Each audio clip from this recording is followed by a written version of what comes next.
แล้วก็ฟังทางสถานีวิทยุต่างๆที่ท่านมหาสมชาติชาตปัญโยเป็นได้ถ่ายทอดสดไปนี้ก็ทั่ว8 จังหวัดภาคเหนือที่พออยู่นี่ก็ขออนุโมทนากับท่านทั้งหลายที่ได้ห้อมกันได้ฟังกันวันนี้เป็นคืนแรกของการประพฤติปฏิบัติธรรมเข้ายถาสันตติกรรมของวัดใหม่มงคลชัยห้วยบอนวัดของท่านพระครูสังฆราชสุเมธสิทธิวรยาโนวัดของพระอธิการนิพนธ์เดชธรรมโมเจ้าวาดก็ได้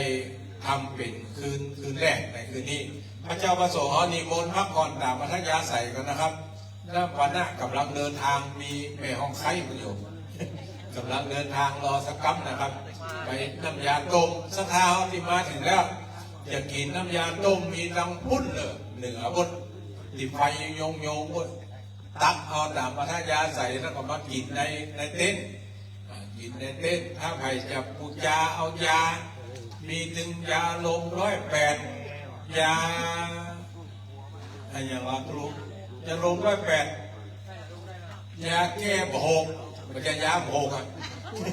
ยาแก้โรคแล้วก็ยาแก้ไอมี5 วางอยู่นะท่านทั้งหลายของผู้เจ้าตามอัธยาศัยท่านทั้งหลายเนี่ย1 บาท 2 บาทก็ตุลุงจะเอาเงินทั้งหลายแล้วไปซื้อยามาปรุงเนี่ยแล้วก็จะมาแจกอย่างเงี้ยก็ได้กดกล่าวว่าอันนี้20อันนี้30อันนี้40ก็ได้กดกล่าวไว้ก็แบ่งเอาไว้ท่านทั้งหลายได้บูชาไปใครเป็นอะไรนึ่งก็กินกันไปตามอัธยาศัยของท่านทั้งหลายวันนี้ได้พี่น้องทั้งหลายได้เดินทางมาถึงแล้วก็จะได้ฟังตุลุงบุญเล็กอาสโพได้อู้จ๋าข้อมูลทั้งหลายต่างๆแล้วก็คืนแรกนี่นิมนต์เจ้าวาดเตะมาลายโพดเป็นอย่างครับนิมนต์เตะมาลายโพดเปิดแจกโพดดวงวิญญาณทั้งหลายแล้วก็โพดเทวุฒิเทวดาที่อยู่ในวัดในวาเขานี่ก็มันเป็นที่เป็นที่ของการเข้ากลับคืนแรกทุกเจ้าหลวงต้องเตะได้ก็ต้องเตะมาได้ก็ต้องเตะมาลายโพดเกือบโพดดวงวิญญาณทั้งหลายก่อนในส่วนอื่นก็ใครจะฮับเป็นเจ้าภาพกันเต้มันมีมาเจ้าชุดหนึ่งแล้วก็เมื่อคืนนี่ชุดหนึ่งก่อนไปแจ้งที่ปหลวงแจ้งที่ตุปียุ้ยแจ้งที่ตุลุงนิพนธ์ที่ผู้จัดงานแป้งนี่ก็ได้แจ้งได้หลายที่หลายทางหรือจะมาที่เฮานี่ก็ได้ว่าจะเป็นเจ้าภาพคืนใดแล้วก็ถ้าจะถามว่าคืนใดมันมีเจ้าภาพห้องมันว่างห้องก็ไปพอที่กระดานเขาจะเขียนดินนั่นแหละคืนใดไปเป็นเจ้าภาพไทยเต้แล้วคืนใดไปเป็นเจ้าใดไปเป็นเจ้าภาพไทยเต้ที่ก็อนุโมทนากับท่านทั้งหลายเด้ออนุโมทนากับโยมสมควรใจน้อยบ้านน้ำโจอำเภอเมืองปานจังหวัดลำปางบ้านน้ำโจแล้วก็บ้านน้ำโจเมธะแล้วก็แฮมลาท่านที่ให้หอมกันมาเนาะฝากท่านมหาสมชาติมาอันนี้อ่านมาได้ละตัวน้อยตัวนิดท่านมหาอ่านอนุโมทนาออกอากาศไปเนาะมาถึงก็กลับไม้ลูกคุณนะสถานที่ฟังอยู่ลำปางขอสุมาภัยเนอะตะกี้นี้ท่านเสน่ห์กาหลงท่านเข้าใจผิดอาตมาบอกว่า18 นาฬิกาถึง20 นาฬิกาเปิดเข้า18ถึง19 นาฬิกาก็ยั่งเนี่ยเปิดเพลงเวินอยู่หันถ้าสถายแม่มโทรมาก็บอกว่ามีคนจัดรายการอาจารย์เปิดเพลงมาอย่างนะรายการอู้กับอู้มีกับเพลงแห่เปิดแห่ไผ่มาหู้นะเปิดฟังเป็นเพลงแห่ได้เนาะตอนนี้ก็คือน้องนัทก็ไลฟ์สดแล้วอาตมาได้เดินทางมาถึงที่วัดใหม่มงคลชัยหรือว่าวัดห้วยบอนสถานที่จะเปิดได้ประกอบพิธีในการเข้ากรรมลุกขมูลพัฒนาดีคณะสงฆ์โดยการนำของครูบาอาจารย์ท่านพระครูชลทานพิทักษ์ และท่านอาจารย์สมปานเจ้าอาวาสได้จัดกิจกรรมนี้เขาศรัทธามาพอแล้วเหมือนกับเปิดจัดงานปล่อยหลวงเนอะเดี๋ยวจะปาเจ้าลำปางมาแอวโดยขอบคุณกับศรัทธาที่ให้หอมมาแล้วเนอะมีตะกี้คุณโยมสมควรใจน้อยถ้าฟังอยู่ได้โปรดรับทราบว่ามาถึงแล้วได้มอบปัจจัยถวายครูบาอาจารย์ไปแล้วก็แม่อุไรวันอภิธัญญากรถวายปัจจัยร่วมบุญในครั้งนี้มา100 บาทโยมน้องสมจิตอินทรวิจิตบันฟ่อนลำปางร่วมมาอีก100 บาทแม่บุญสายพวงคำ50 บาทแม่ย่าทองเครือชัยคันธาพร้อมกับลูกหลานซึ่งก็มีคุณโยมสุรภาคุณโยมคมกริชอำพันธ์นางสาววาสนาคุณโยมสุรชาติอุปป้อและก็นางสาวธัญพัฒน์กีรตาพันกุลพร้อมทั้งหมดนี้เป็นลูกหลานของโยมแม่ทองเครือชัยคันธาร่วมบุญมา500 บาทแม่อามนวันเล้ากุลพี่น้องสันทรายก็ร่วมบุญมาแหม500 บาทแม่แก้วดีฟูเทพพร้อมครอบครัวพี่น้องบานนาจลา200 บาทแล้วตะกี้นี้แจ้งมาว่าแม่ย่าเรียบวังสมบัติได้ร่วมบุญมาแหม100 บาทเราก็ต้องขออนุโมทนาบุญและขอบคุณศรัทธาที่ได้รับทราบข่าวในการที่ครูบาอาจารย์เปิดตาจัดกิจกรรมลูกขมูลปฏิบัติธรรมที่วัดใหม่มงคลชัยก็ได้ให้หอมมาต้องขอขอบคุณเป็นอย่างสูงเนาะเขาอยู่ลำปางโอกาสในการจะทำบุญกับพี่น้องเชียงใหม่ก็มันก็ไกลกันละแต่ว่าอาศัยว่าอาตมาภาพและครูบาอาจารย์ได้ทำกิจกรรมร่วมกันมาโดยตลอดศรัทธาญาติโยมท่านพระครูชลทานพิทักษ์เป็นครูบาอาจารย์ที่มีสมณะเมตตาต่ออาตมาภาพในฐานะเป็นลูกศิษย์ลูกหาเป็นเพื่อนสหธรรมิกเจ็บเป็นเย็นอุ่นได้ไปเป่าขมองหลายรอบแล้วเนาะตกหลังคาก็ได้คาถาเพิ่นนั่นไปแล้วนะคาถาตกหลังคาอันคาถาคือแขนหายกันเนาะจะคาถาตกหลังคาตกหลังคาแล้วอาจารย์ก็ไปปัดเคาะปัดอย่างลึกวันก่อนได้ทำบุญปีเกิดปีนี้63ศรัทธาวันนั้นเขาฝันว่าตกขั้นใดวะเขาถามว่าขั้นใดกี่ขั้นนี่แม่5 ขั้นนี่วะดีแล้วนี่เนาะถ้า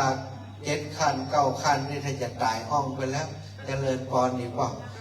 ถ้า5 ขั้นนี่ปลอดภัยอยู่อีแม่ให้อึกว่ะเขาก็ว่าปีนี้อายุ63เนี่ยแล้วก็แกก็บอกว่าอีแม่งั้นลืมไปว่ายังไงอีบอก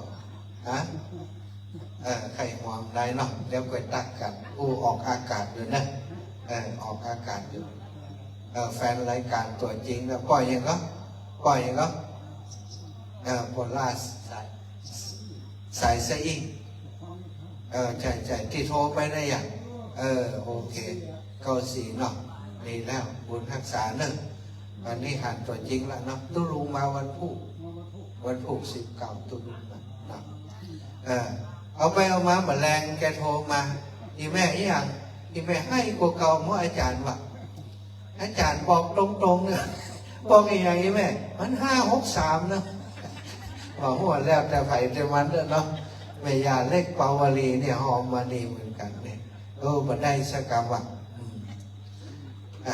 63นี่มาหมันรับไปเนาะปีแล้วก็มาหมัน62 63นี่ปีนี้มาแล้วก็แล้วไปเนาะมาได้ตั้งต้นสักบาทขยมคนขับรถได้แห่ซาวกันได้2 ตัวบอกมันปั่นมันกำปั่นมันได้ซาวเดียวเนาะศรัทธาญาติโยมพี่น้องทางลำปางกระเดียว2 ทุ่มนั้นท่านอาจารย์พระครูสิริธรรมบัณฑิตจะเข้ารายการนะวันนี้นะก็คอยฟังกันที่แรกว่าถ้าไม่มีใครเข้าอาตมาภาพก็จะเข้ารายการเอาเทปเอารายการเรื่องที่จะมีการแสดงธรรมที่วัดใหม่มงคลชัยห้วยบอนที่นี่ออกอากาศก็ประชาสัมพันธ์ในก็ได้พูดจาเรื่องงานบุญงานกุศลเนาะที่เราได้เชื่อมถึงกันได้ร่วมบุญร่วมกุศลติดตามกันมาอาตมาภาพ กับครูบาอาจารย์คลื่นสีขาวได้ทำกิจกรรมร่วมกันตลอดปีบางครั้งบางเตื้อก็เป็นกิจกรรมส่วนตัวนี่ก็หมายความว่าของวัดของครูบาอาจารย์ที่เปิดพัฒนาหรือว่าจำพรรษาอยู่ถ้าส่วนรวมของคลื่นสีขาวก็อย่างเช่นการหล่อเทียนพรรษารดน้ำดำหัวประจำปีปีนี้ศรัทธาญาติโยมปี63นี้ท่านผอ.คลื่นสีขาวบอกว่าก็จะพิธีในส่วนของการทำบุญส่งรดน้ำดำหัวครูบาอาจารย์จะงดไปก่อนเนื่องจากว่ามาดูเรื่องของเศรษฐกิจเรื่องของการใช้จ่ายเรื่องรายได้ของศรัทธานี้ปีนี้มันลำบากผลลำบากลากไหมก็ราคาถูกนะปีที่ผ่านมาบางพ่องนี่ทำบะม่วงบ่ได้กำไรไปจะเก็บเขาก็เก็บบะลำไยก็ได้อะไรอย่างก็ได้ครูบาอาจารย์ก็เลยว่างานส่วนที่จะต้องตัดออกไปก็คือรดน้ำดำหัวครูบาอาจารย์คลื่นสีขาวแต่บ่ได้งดในส่วนของแต่ละวัดวาแต่ละครูบาอาจารย์จะทำอย่างไรนั้นก็สุดแท้แต่จะหันกวนที่จะทำเนาะส่วนพิธีร่วมบุญในการหล่อเทียนพรรษาปีนี้ก็ทำเหมือนเดิมเป็นกิจกรรมของคลื่นสีขาวซึ่งจะทำที่สถาบันธรรมพิวัตรอำเภอเมืองอำเภอแม่เมาะจังหวัดลำปางวัดของท่านอาจารย์สาธิตธีระปัญโยส่วนกิจกรรมที่คนทำเนาะของครูบาอาจารย์คลื่นสีขาวที่ทำกันที่ไหนก็แล้วแต่อันนั้นตามอัธยาศัยของญาติโยมทั้งหลายจะหายจะห้อมอย่างใดก็แล้วแต่ไผ่แต่วันเนาะครูบาอาจารย์เป็นก็ประกาศให้ฟังพ่อให้ฟังพ่อท่านอาจารย์ตุลุงพระครูชลทานพิทักษ์ซึ่งจัดรายการตอนเจ้าวันยังจำได้พฤหัสกสุกบอกว่าเรื่องเปิดก่อนจะประกาศเรื่องกิจกรรมที่เปิดทำร่วมกับหมู่บ้านกับชุมชนกับวัดวาอารามต่างๆในพื้นที่ดอยสะเก็ดในพื้นที่สันกำแพงบุญสดไปแผ่วแม่แดงแม่ริมวัดตุลุงเปิดไปโปรดแล้วก็งานที่วัดใหม่มงคลชัยนี้ตุลุงก็อูจ่ามาหลายรอบแล้วเหมือนกันเนาะก็ทำให้ศรัทธาเป็นที่ทราบของศรัทธาในเครื่องสีขาวหลายกลุ่มหลายคณะตะกี้ก็โทรกันวันพรุ่งนี้ก็จะมีศรัทธาจากที่เปิดฟังรายการจากตังสันทรายจากตังเชียงใหม่ก็จะมาร่วมบุญอยู่แล้วอีกก็ศรัทธาที่อยู่ลำปางก็จะร่วมให้ร่วมหอมจะสมทบในกองบุญกองกุศลที่ครูบาอาจารย์เปิ้นทำกิจกรรมการปฏิบัติธรรมในครั้งนี้ปัจจัยที่จะได้มาทั้งหมดนั้นเปิ้นจะเอาไปสร้างศาลาเป็นศาลาบำเพ็ญบุญเป็นศาลาปฏิบัติธรรมเป็นศาลาอเนกประสงค์ของวัดกระเดียวท่านสมภารเจ้าอาวาสซึ่งเป็นองค์แสดงธรรมในค่ำคืนนี้ก็คงจะได้ได้จาวันนี้ก็จะทำการไลฟ์สดเนาะไปให้ศรัทธาตามคลื่นสีขาวได้ติดตามรับฟังตัวเองขณะนี้นอนที่คลื่นสีขาวเพื่อชาวประชาแล้วก็โดยเฉพาะคลื่นของ 104.50 เมกะเฮิรตซ์วัดฝ่ายหินเพื่อได้ถ่ายทอดกิจกรรมในการบำเพ็ญบุญบำเพ็ญกุศลทรงสการการข้าท่านอาจารย์พระมหานุวิษณุวัดเจ็ดรินศรัทธาซึ่งบำเพ็ญกุศลค่ำคืนนี้เป็นคืนสุดท้ายที่วัดเจ็ดรินส่วนวันพรุ่งนี้ก็จะทำพิธีประกอบพิธีในช่วงของตอนเช้าเปลี่ยนผ้าท่านอาจารย์แล้วก็ทำบุญอุทิศไปหาจิตตานุญาณของท่านอาจารย์จากนั้นตอนบ่ายจะเคลื่อนย้ายสรีระสังขารของท่านอาจารย์พระมหาวิษณุไปสู่เมรุชั่วคราวที่วัดดอยซับปัญญูพรุ่งนี้ตอนบ่ายเนาะเปิดก่อนจะเคลื่อนศพกันพรุ่งนี้ตอนเช้าเนาะอาตมาภาพ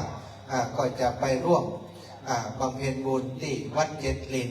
ศรัทธาพี่น้องที่ฟังรายการอยู่ที่ลำปางเนื่องไปมาแอวเชียงใหม่ไปที่วัดเจ็ดลินถ้าเป็นแฟนรายการของท่านอาจารย์ตัวหรือว่า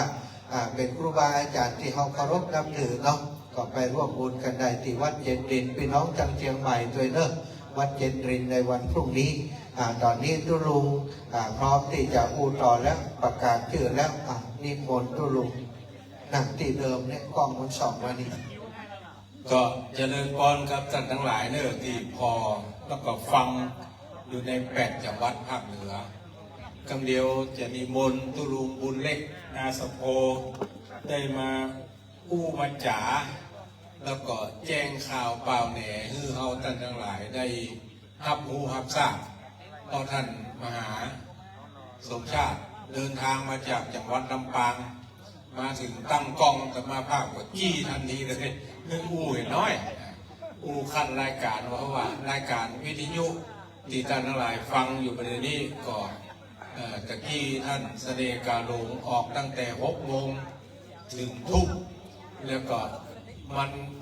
ขาดช่วงเวลาตั้งแต่ทุ่มถึง2 ทุ่มเนี่ยจะต้องมีรายการให้ท่านทั้งหลายฟังหลายท่านโทรศัพท์เข้ามาถามตุลุงดอยโทรถามตุลุงบรรยงโทรถามหลายๆสถานีว่าอย่างรับแซฟ นี่กะเฮนี่นะแต่ตะกี้ก็มีลายหนึ่งโทรถามธรรมภาพปรากฏว่าการบริหารการสื่อสารตั้งการฟังการพอของท่านทั้งหลายเนี่ยมันจะต้องพอแล้วก็ฟังพอมันดับไปปุ๊บเนี่ยท่านทั้งหลายก็จะโทรถามตลอดว่าสถานีเป็นอย่างกาเจ้าหน้าที่เมื่อยกันมันไม่ได้เมื่อยไม่ได้อย่างละเพราะว่าการเข้าใจคนละอย่างเรียกว่าจะดำเนินการในการจัดงานครั้งนี้ท่านทั้งหลายวัตถุประสงค์ก็จะนำไปก่อสร้างศาลาเด็กประสงค์ซึ่งวันพุธเดี๋ยวท่านมาไล่สดทุกท่านทั้งหลายพอว่าศาลาเด็กประสงค์นั้นสร้างมาแล้ววันนี้ 90% ละข้าง 10% จะได้ปล่อยละก็คงข้างหน้า4 ตัวที่ข้างใดแล้วก็คุณพ่อว่าอย่างก็ลายแท่นแต่พระเจ้าจะปั้นลายคือมันดีมันงามแต่น้อยท่านเจ้าวาดกับกรรมการวัดพ่อหลวงวัดพ่อหลวงบ้านก็ได้ได้จากันว่าจะแปลงต้นด้านนี้สักเล็กสักน้อยแล้วก็ถ้ามีทุนก็จะรวดปล่อยในปีหน้านี้แต่ว่าการทำบุญปล่อยหลวงเนี่ยมันจะต้องเซาะสตางค์อย่างน้อยก็3-4 แสนที่จะปล่อยหลวงก็พอเห็นว่าปัจจุบันนี้มันใจสตางค์นักพอสมควรในการจัดงานปล่อยหลวงดังกล่าวซึ่งตอนนี้พระเจ้าประสงค์ก็มาครบ19 รูปที่ได้ราชนามาเป็นสังฆะโปรดเมตตาในงานประพฤติวัดปฏิบัติธรรมของวัดใหม่มงคลชัยวัตถุประสงค์ก็ยังบอกไปตะกี้แล้วใครถามว่าที่ฟังอยู่ในเชียงใหม่ฟังอยู่แต่ตำบลแม่โป่งเขาในคดีใครถามว่าแต่ว่าวันซื้อว่าตุลุงดอยจะมาวันใดแต่คืนแล้วตุลุงดอยออกอากาศประกำเนิดคุณจะมาคืนวันพุธคืนวันที่19คืนนี้เป็นคืนแรกจะได้นิมนต์ท่านเจ้าวาดเตะเจ้าภาพก็อย่างที่ท่านพระครูสังฆรักษ์สุเมธผู้เป็นเจ้าว่ามีไผ่ข้องส่วนวันพุธเป็นเจ้าก็ใส่บาตรเหมือนเดิมใส่บาตรเหมือนอย่างที่เขาเคยทำกันแล้วก็ท่านทั้งหลายที่จะให้เจ้าอ้อมผ่านตุลุงดอยก็ได้ผ่านท่านอาจารย์บรรยงพระครูพิวัฒนพิกรมก็ได้ท่านมหาสมชาติก็ได้จะโทรมาจังธรรมาภาคก็ได้ที่จะฝากอ้อมแม่ปวณีตะกี้ก็อ้อมมาละหลายท่านที่อยู่ลำปางอยู่พะเยาอยู่แป้ก็พร้อมกันมาหลายผู้หลายท่านละมามีการโอนสตางค์เข้าที่ตุเจ้าหลายๆตนว่าฝากพร้อมในการทำบุญเข้ากรรมของตุปียุ้ยที่ศรัทธาทั้งหลายรู้จักดีซึ่งวันที่3 มีนานี่ตุลุงดอยหลวงปู่ดอยก็จะจัดงานส่งน้ำพระธาตุเรือหมดดอนก็จะยกเจ้าฟ้าวิหารซึ่งเจ้าฟ้าถึง4 ตัวนั้นพวกขึ้นไปกินทั้งหมดแล้วก็ไม้ก็พวกมันเลยตกลงมาหลวงปู่ก็เลยจะเปลี่ยนใหม่จะทำบุญยกชัดในวันที่3ตอนนี้ตุลุงบุญเล็กอาสโพก็พร้อมแล้วที่จะประชาสัมพันธ์ท่านทั้งหลายได้ฟังเดี๋ยวอาตมาภาพก็จะ นิมนต์ดูเล็กอู้ออกอากาศ8 จังหวัดภาคเหนือนั่นทุก 8 จังหวัดภาคเหนือแล้วเปิ่นพอนี่ก็พอทั่วโลกจะบิดกล้องศรัทธาทั้งหลายได้หันมานิมนต์ครับ นมัสการครูบาอาจารย์พระสงฆ์องค์เจ้าผู้มากพรรษาผู้น้อยพรรษามาอยู่ร่วมกันในค่ำคืนวันนี้19 ตนของหูจักมักกีกันจักดีแต่ละลูกในค่ำคืนวันนี้จะราญาโยมเป็นคืนแรกนี่การเข้าประพฤติปฏิบัติธรรมของพระสงฆ์องค์เจ้าหมู่เฮาก็เป็นศรัทธาญาติโยมก็มาร่วมบุญร่วมกุศลด้วยการปฏิบัติก็ได้มาแล้วนี่ก็มี2-3 คนบอกว่าบัดตันได้อาบน้ำ แต่ละวันคู่ก็มาก็ได้เนอะเหมือนแรงประมาณสัก5 โมงอาบน้ำอาบตองเสร็จเรามาร่วมทำบุญด้วยการสวดมนต์เจริญภาวนาได้อยู่สำหรับคืนวันนี้ก็จะมีเทศคือตุลุงพลเป็นผู้เทศมาลัยโผดโลกไปญาติร่วมบุญร่วมกุศลกันเทศในค่ำคืนวันนี้เพื่ออุทิศบุญกุศลผู้วายชนรับขันจากโลกนี้ไปสู่โลกหน้าถึงคู่คนในบ้านห้วยบอลเนี่ยรวมถึงอาตมาเนี่ยคนละมียาที่ทำเพื่อญาติพี่น้องของเขาที่อยู่บ้านเนี่ยได้ล่มหายตายจากไปหลายหมู่หลายเราหลายรุ่นละทั้งรุ่นเล็กรุ่นใหญ่แต่เขาควรจะทำบุญสุนทานเพิ่นเตอะในค่ำคืนวันนี้เป็นคืนแรกหรือคืนต่อไปตั้งจะมาเป็นเจ้าภาพกันเทศอุทิศบุญกุศลไปหาเขาเหล่านั้นนับว่าจะเป็นเรื่องที่ว่าดีที่สุดถ้าบ่ทำตอนนี้ก็ถือว่าจะเศร้าโศกเสียใจเพราะว่าเหตุการณ์อย่างนี้บ่ค่อยจะเกิดขึ้นได้ง่ายๆการจะไปนิมนต์พระสงฆ์องค์เจ้ามาเข้ากรรมเนี่ยเป็นหมู่อย่างเนี้ยมันแสนยากแต่ละตนก็มีภารกิจมีวัดมีวาที่อยู่อาศัยต้องรับผิดชอบบางวัดก็มีตนเดียวอาจจะมาได้นี่นั่นมันเป็นการยากที่จะปฏิบัติธรรมกันอย่างนี้บ้านห้วยบอลถือว่ามีโอกาสดีแล้วได้เข้ากรรมในโอกาสนี้จะได้ตั้งกองบุญกองกุศลไว้เพื่อตัวตนด้วยอุทิศบุญกุศลไปหาพ่อหาแม่ปู่ย่าตายายที่ได้มอบสมบัติคือแก่เรามอบไข่มอบนาที่บ้านที่จองสวนแพะสวนป่าคนนี้ที่เราเคยใจจ่อยมันมาคนมอบไว้คือเขาเพราะว่าคนตายไปแล้วดังนั้นก่อนที่เขาจะเสวยสุขกับทรัพย์สมบัติโดยถูกต้องแม้จะถูกต้องตามกฎหมายรับมรดกไปแล้วก็ตามแต่เขาก็ต้องอุทิศบุญกุศลไปให้เพิ่นเพราะว่ากว่าจะได้ให้ได้นาสมัยก่อนได้เลือดตาแทบกระเด็นเพิ่นก็ได้มอบหมายไว้ให้เขาสืบสมบัติถ้าหากว่าเขามาทำบุญทุนทานไปหาเพิ่นเนี่ยเป็นผู้เนรคุณพ่อคุณแม่คือว่าสร้างเป็นกรรมอันที่บ่เหมาะสมแก่เขาจับจ่ายใจสวยเงินทองนั่นก็บัดม่วนใจเพราะว่าบ่ได้ทำบุญคือเพิ่นผู้เป็นเจ้าของที่แท้จริงคือพ่อคือแม่และนั่นคือโอกาสอันดีในค่ำคืนวันนี้เขียนใส่ซองนั้นอุทิศผู้พ่อเขาเด้อแม่เขาชื่อหยังแม่พ่อเขาชื่อหยังเพราะว่าทำมาลัยโผล่โลกนี่จะเป็นทำอุทิศบุญกุศลเด้อส่วนเวลาว่างนี่โอ้อยากจะทำบุญอะไรอย่างสักอย่างเนาะที่ห้อยยับนี่คนห้องว่าตุงลอยกว่าปุจจาชุดละ100 บาทแล้วยังได้รางวัลอยู่นะปุจจาชุด100 บาทแล้วไปจบในก๊อกแดงเหลืองขาวนะคนห้องอะไรนะหม้อนะยังหม้อผีกะเนี่ย ไปโจกเอานั่นได้อย่างมาได้หน่วยไข่แล้วมาแกะออกอาจจะบอกชื่อว่ากะละมังก็ดีกระเป๋าก็ดีอย่างมีชื่ออันใดอันนี้ไงฮะนะถ้าได้อันใดก็ไปรับพอดีโต๊ะคณะกรรมการไปเลือกเอาเลยทำบุญแล้วยังได้เสียงโชคด้วยการทำบุญตรงลอยฟ้าเนี่ยมันเป็นของสูงและปลิวสวัยอยู่ตลอดเวลาเป็นบุญที่ล่อหูล่อตาเวลาเขาตายไปเนี่ยตาเขาจะมืดวันที่เขาตายนะสิ้นชีวิตนะตาเขาจะมืดปุ๊บพ เขาจะประหันอย่างสักอย่างแต่สิ่งเราที่จะหันนี่บุญที่เขาเกิดขึ้นกับสิ่งไหนสิ่งนั่นจะมาปากกดตุงลอยป้านี่ก็อย่างเดียวกันจะมาปับเปรี้ยโอ้นี่ที่เขาเคยตานถ่ายเลี้ยวเนี่ยเขาเคยทำบุญละนี่เขาจะได้น้อมถึงบุญกุศลเราได้ตุงนี่คนเอานำศพเข้าป่าจ้าก็ได้ตุงเหมือนกันเพราะว่าอาการของตุงนั่นมันปิวสวัสดปิวสวัสดปิวไปปิวมาว่านิ่งดูก็ตีพอเมื่อผีนั่นหันผีนั่นมองหันได้นั่นก็ควรจะทำบุญตานมันอย่างว่าแอมยังนึ่งตุงลอยฟ้าคำว่าลอยฟ้านี่บัดตกดับใครอยากเป็นป่อหลวงกำนั้นอยากเป็นนายร้อยนายพันอยากเป็นแกปลาเหี่ยวแกวัด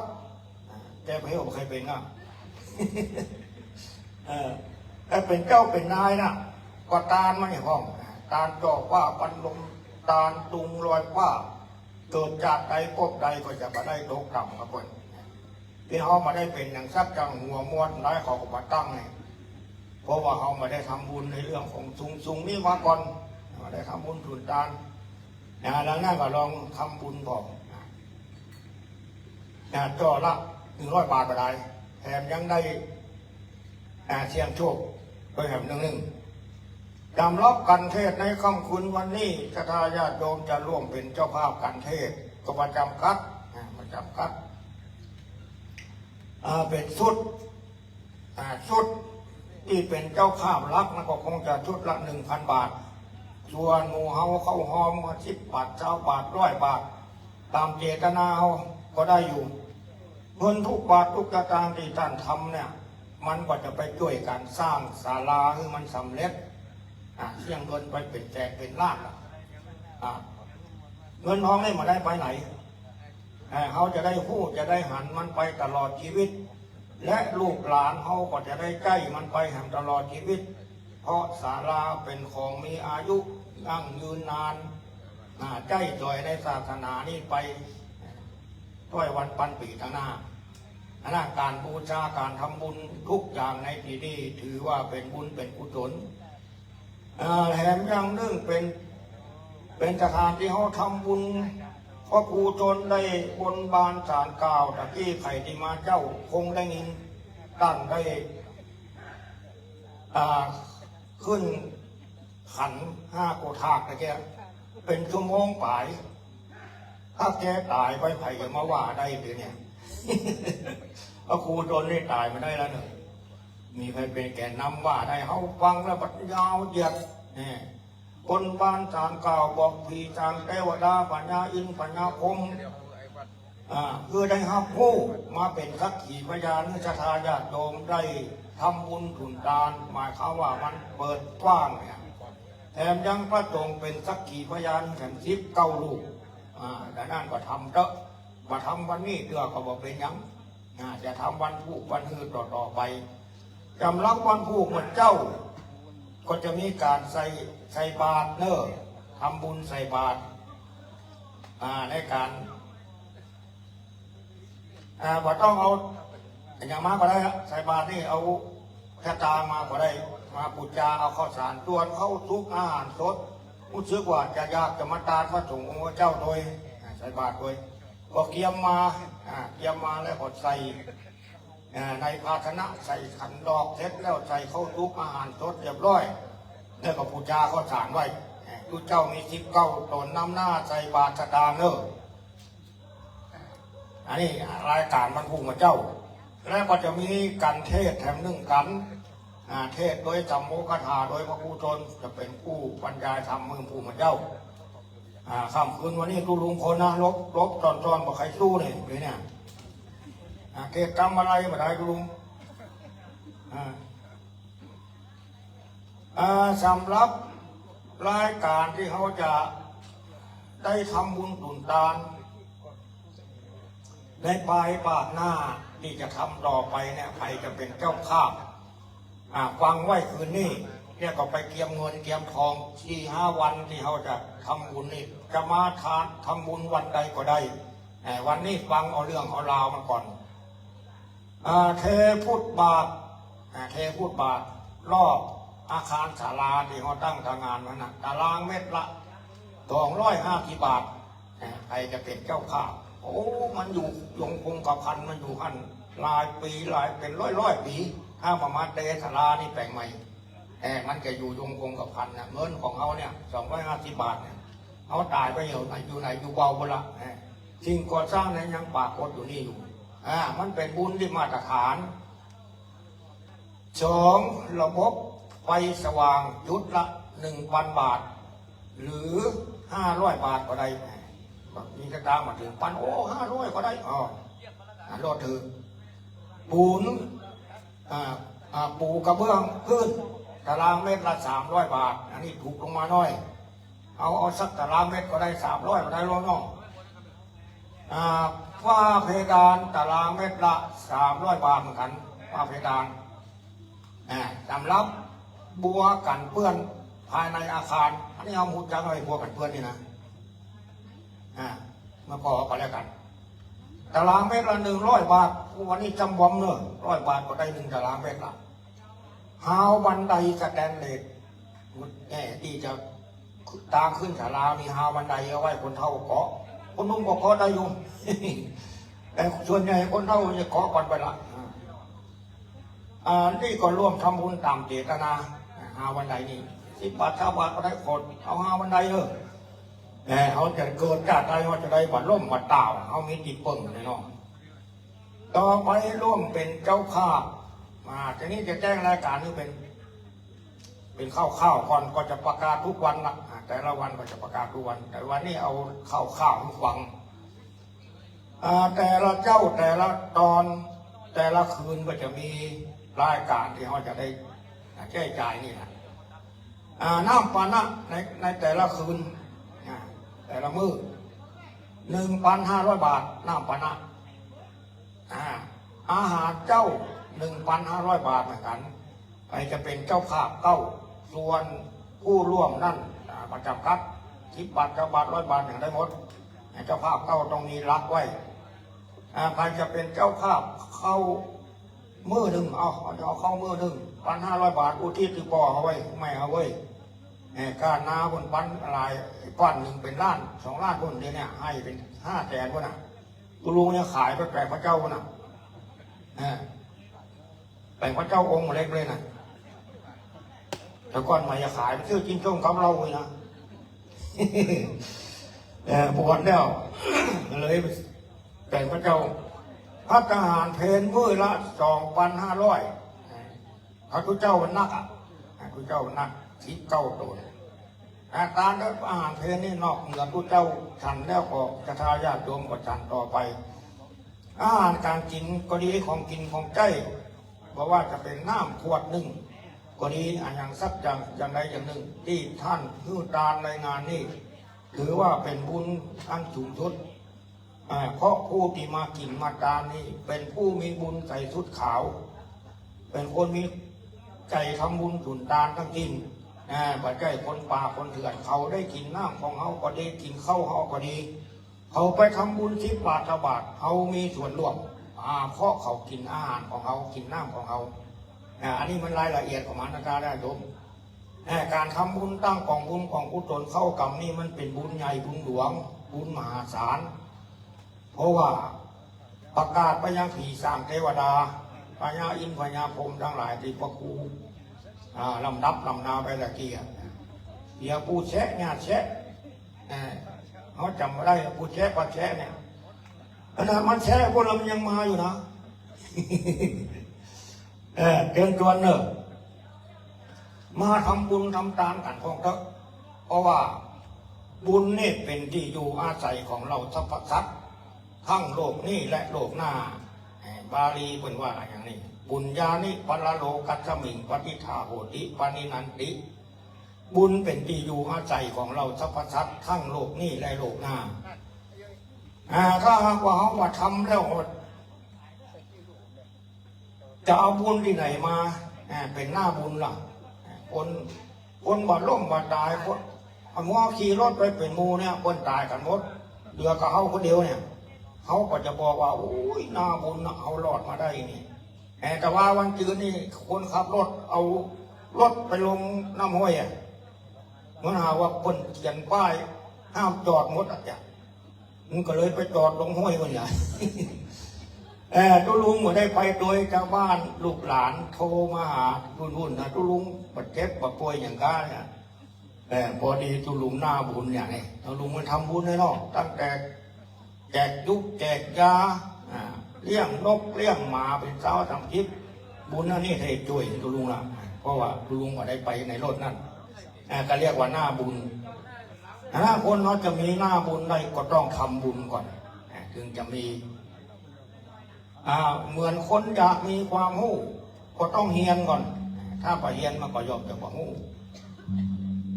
เชิญชวนตั้งทำบุญกันได้ไม่จำกัดสักกี่บาทก็ทำได้ดังใจหวัง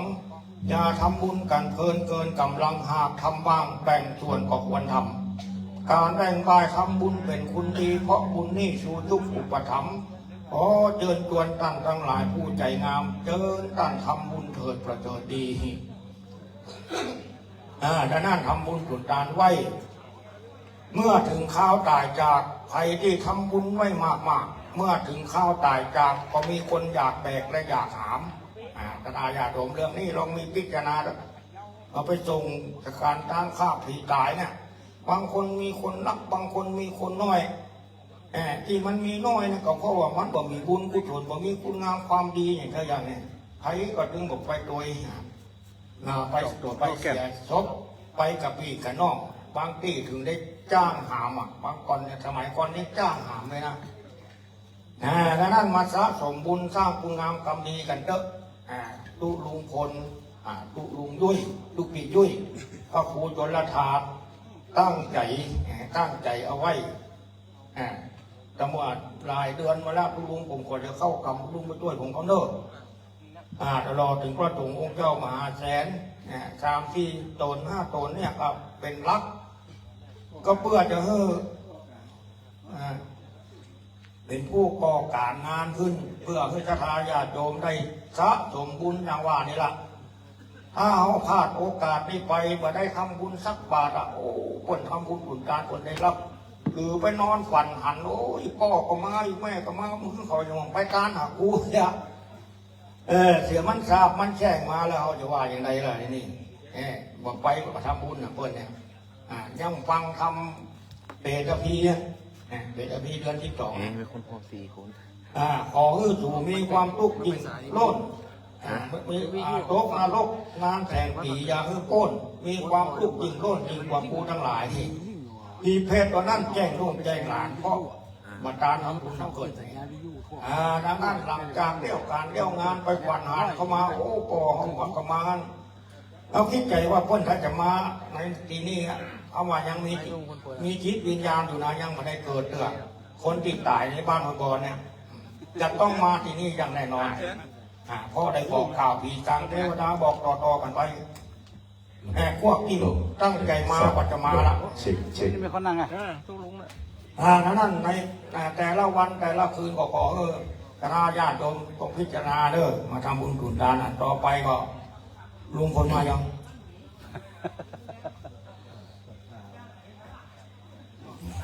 1 2นี่คนสตาร์ท่านทั้งหลายก่อนเจิญเลยเข้ามาในเต้นเลยเราไหลมาทั้งหน้าไปเลยไหลมาทั้งหน้าไปโคตรขึ้นมาทั้งหน้าไปกระเดียวทำให้ทุกเจ้าจะนั่งทำให้มนต์หลวงพ่อนี่เก้าอี้นะครับจะได้สะดวกนิมนต์เลยเนอะพระสงฆ์องค์เจ้าเอาท่านทั้งหลายศรัทธาขึ้นมาเลยไหลขึ้นมาเลยไหลขึ้นมาติดวันนี้มันคืนแรกตุลุงลงขึ้นบนเลยที่เก้าอี้สิกระเดียว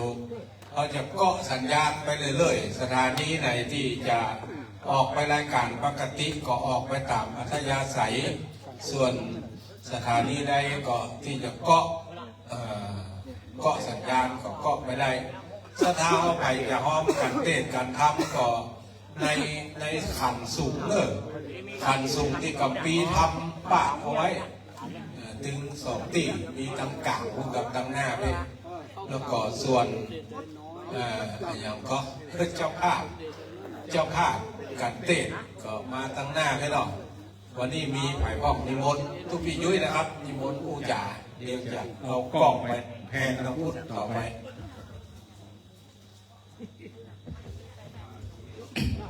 1-2นะครับวันนี้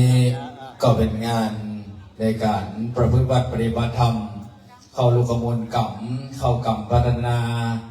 เพื่อหาทุนทรัพย์ในการก่อสร้างห้างแปลงยังศาลา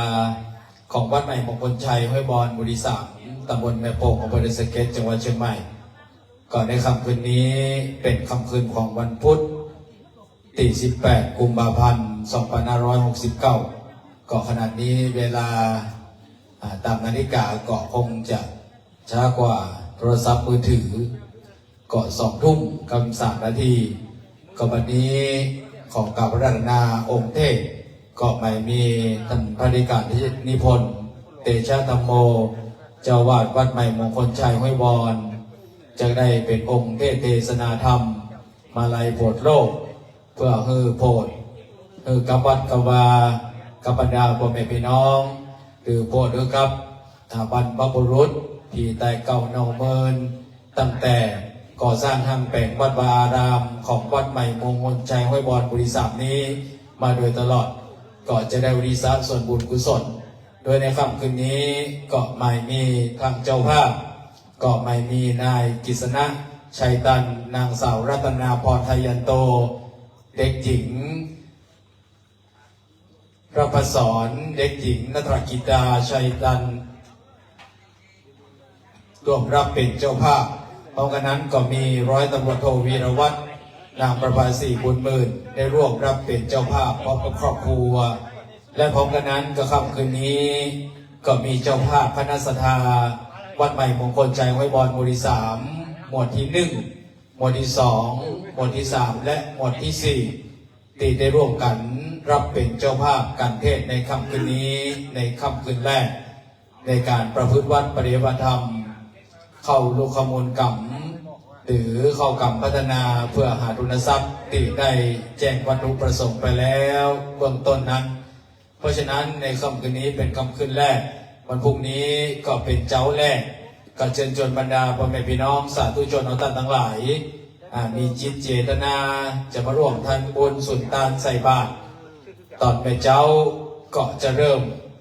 ในการทำบุญใส่บาตรเวลา7 โมงเจ้านะครับในวันพรุ่งนี้วันนี้ก็องค์เทศก็มาถึงนะครับบริการนิพนธ์เตชะธรรมโมเจ้าวาดวัดใหม่มงคลชัยห้วยบอนจะได้เป็นองค์แสดงพระธรรมเทศนาแบบพื้นเมืองก็คือทำมาลัยผลโลกในค่ำคืนแรกและค่ำคืนนี้ก็เชิญชวนบรรดาพ่อแม่พี่น้องนะครับเข้ามาตั้งด้านในเป็นที่เรียบร้อยคิดว่าทุกอย่างคงพร้อมในการจะได้เริ่มประกอบพิธีในทางพระพุทธศาสนาในค่ำคืนแรกพระสงฆ์ที่มาปฏิบัติธรรมก็19 รูป19 ตน19 องค์ที่ได้โปรดเมตตามาประพฤติวัดปฏิบัติธรรมในตลอดระยะเวลาวันที่ 18 จนถึงวันที่ 22 กุมภาพันธ์ในคราวครั้งนี้ในเบื้องต้นนั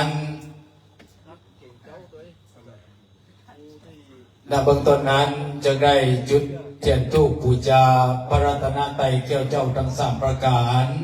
ขอเรียนเชิญเจริญพรพระหลวงสุวัฒน์ไทยันโตผู้ใหญ่บ้านบ้านห้วยบอนหมู่ที่ 3ได้เข้าจุดเทียนธูปบูชานมัสการพระรัตนตรัยพระพุทธปิ่นปาสารูปเจ้าองค์เก่าเดิมจากวัดใหม่มงคลชัยของเฮาที่ประดิษฐานณมณฑลแห่งนี้ขอเรียนเชิญพระหลวงสุวัฒน์ไทยันโตนะครับ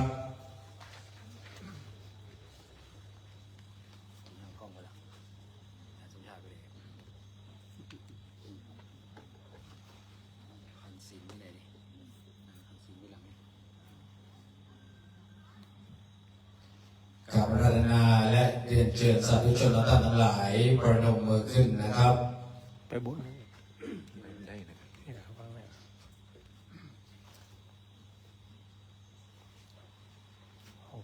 พร้อมกันนั้นขอเรียนเชิญเจริญพรท่านอดีตผอ.นิวาสอดิจันทร์อดีตผู้บริการโรงเรียนบ้านป่าไม้แดงได้เข้าจุดเทียน2 คำเบื้องหน้าองค์แสดงพระธรรมกถา ขอเรียนเชิญเจริญพรครับ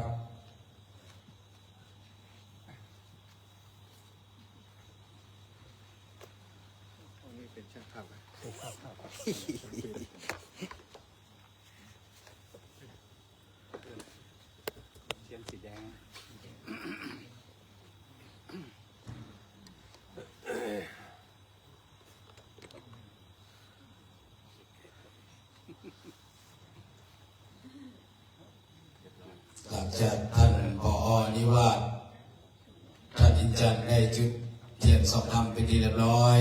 ขอเรียนเชิญเจริญพรพ่อล่าสายสะอิ่งประธานผู้สูงอายุบ้านในบอลบุรีสามได้เข้าประเคนขันขอสมทานเบญจศิลป์ขอเรียนเชิญเจริญพร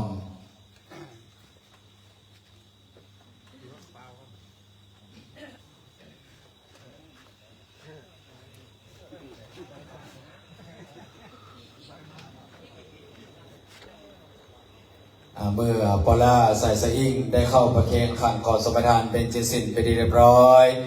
จะได้กล่าวคำนมัสการปูจาดอกไม้ธูปเทียนไหว้พระโดยพร้อมเพรียงกันเก้าขอกราบอาราธนาประสงค์และเจริญพรญาติโยมได้ร่วมการกล่าวคำปูจาดอกไม้ธูปเทียนไหว้พระโดยพร้อมเพรียงกันนะครับอิมินาสการะพุทธังอภิปูชยามะอิมินาสการะ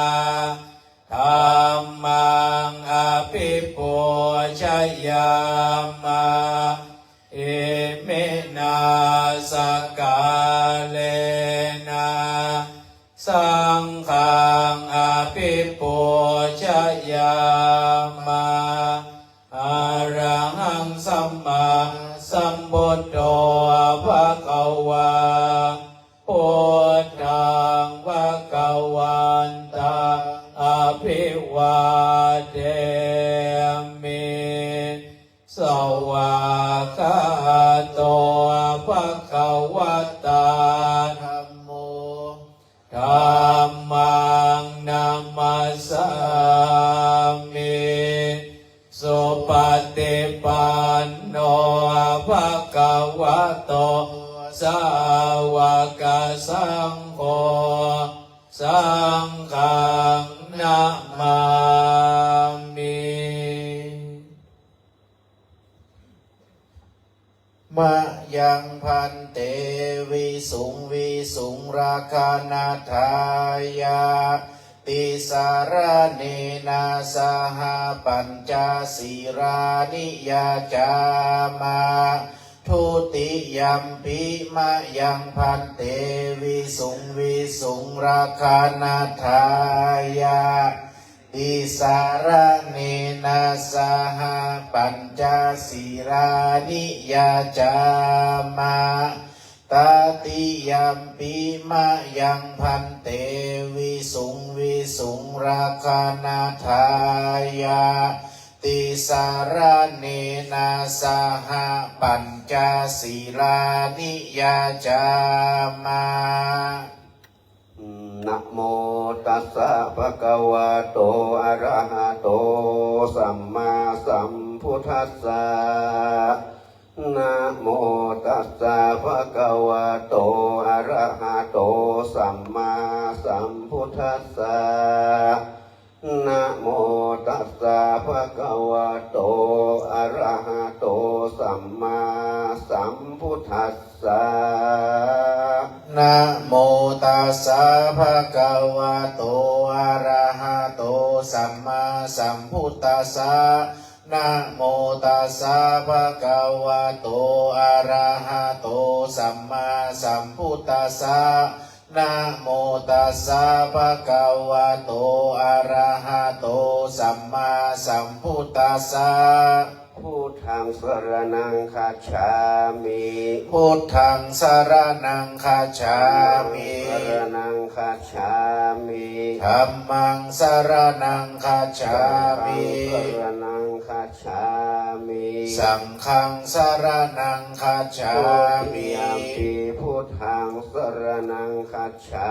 มิ ทุติยัมปีพุทธังสรณังคัจฉา ทุ มิ ติยัมปีธัมมังสรณังคัจฉามิ ทุติยัมปีธัมมังสรณังคัจฉา ทุ มิ ติยัมปีสังฆังสรณังคัจฉา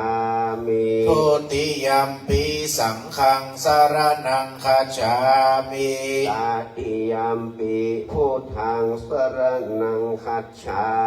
มิ ตาติยัมปีพุทธังสรณังคัจฉา ตา มิ ติยัมปีธัมมังสรณังคัจฉามิ ตาติยัมปีธัมมังสรณังคัจฉา ตา มิ ติยัมปีสังฆังสรณังคัจฉามิ ตาติยัมปีสังฆังสรณังคัจฉา ส มิ รณะธรรมานังนิธิตัง อามะพันเต ปานาติปาตาเวพระมณีสิกขาปะทังสมาธิยามิ ปานาติปาตาเวรมณีสิกขาปะตังสัมมาทิยามิ อาทินนาทนาเวระมณีสิกขาปะทังสมาธิยามิ อาทินนาธานาเวรมณีสิกขาปะตังสัมมาทิยามิ กาเมสุมิชาจาราเวระมณีสิกขาปะทังสมาธิยามิ กาเมสุมิชาจาราเวรมณีสิกขาปะตังสัมมาทิยามิ มุสาวาทาเวระมณีสิกขาปะทังสมาธิยามิ มุสาวาทาเวรมณีสิกขาปะตังสัมมาทิยามิ สุราเมระยะมัชฌะปมาทฐานาเวระมณีสิกขาปะทังสมาธิยามิ สุราเมรยามัชฌะปมาทัฏฐานาเวรมณีสิกขาปะตังสัมมาทิยามิ อิมานิปัญจสิกขาปทานิสีเลนะสุขติงยันติสีเลนะโภกสัมปทาสีเลนะนิพุตติงยันติตัสมาสีลังวิโสทะเย สาธุโอมมาจารุกาธิปติสหัมปติกัดอัญชรีอันทิวรังอายาจทาสันติทาสตาปราชกาเทเสตุธรรมังอนุกัมปิมังปะชังอาราธนังกโรมา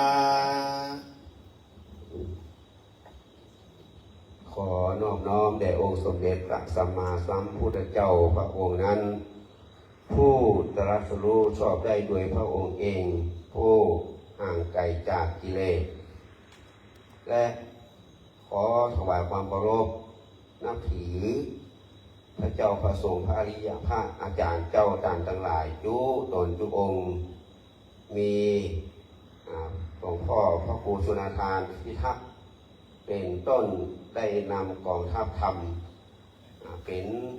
ผู้ที่ได้จัดแจงแต่งดา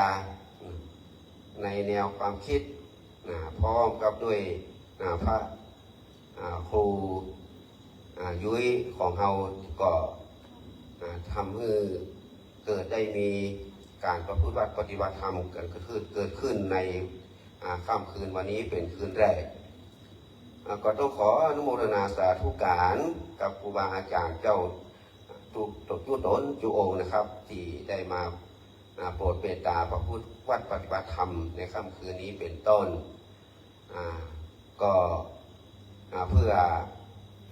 หาทุนทรัพย์ ปัจจัยเกี่ยวกับเขาจะได้ก่อสร้างงานแปลงเกี่ยวกับศาลาบาทของเขาตียังบ่สำเร็จรุ่ล่วงไปเลยไปเตื้อเนาะก็ยังทำเล็กๆน้อยๆแล้วก็ทางพ่อครูยุ้ยก็มีความคิดความหันอยากจะทำให้มันเสร็จไปให้มันแล้วไปก็อันนี้ก็เป็นการที่ว่าการสั่งสมบุญของศรัทธาเฮาทั้งหลายตัวในค่ำคืนนี้ก็ได้มาฟังน้ำฟังธรรมได้มาร่วมกินร่วมทานอุทิศบุญกุศลจะอุทิศไปในส่วนหนึ่งส่วนใดจะอุทิศไปทางคือบรรพบุรุษปิตามารดาครูบาอาจารย์เจ้าทั้งหลายหรือว่าเทพเทวดาเทพาอารักษ์ตลอดถึงหมู่เจ้ากรรมเจ้าเวรเหล่าสรรพสัตว์ทั้งหลายก็ดีเนาะก็ค่ำคืนนี้เขาต่างทั้งหลายก็ได้มารวมกันเกี่ยวกับการฟังน้ำฟังธรรมต่างภาพก็ขออนุโมทนาสาธุการโดยพร้อมกันนั้นก็ขอถวายความเคารพยังท่านอาจารย์สมชาติที่เดินทางมาจากลำปางเนาะอันนี้ก็เปิ่นตั้งจิตตั้งใจมาด้วยใจก็ได้มาร่วมการประพฤติวัดปฏิบัติธรรมในค่ำคืนนี้โดยก็ขอขอบคุณอนุโมทนาสาธุการมาในโอกาสนี้โดยและก็ขอเจริญสุขเจริญธรรมศรัทธาสาธุชนคนบุญเอาตามทั้งหลายในค่ำคืนนี้ก็เป็นคืนแรกที่เขาได้มาร่วมกันประพฤติวัดปฏิบัติธรรมและก็มาฟังน้ำฟังธรรมสร้างบุญสร้างกุศลคือกับตัวเองกับครอบครัวในโอกาสค่ำคืนนี้ก็มีเจ้าภาพเจ้าศรัทธาประกอบไปด้วยคณะศรัทธาหมวดที่1ถึงหมวดที่4เป็นเจ้าภาพรวมพร้อมกันนั้นก็มีทางนายกิษณะชัยตันนางสาวรัตนาพรทายันโต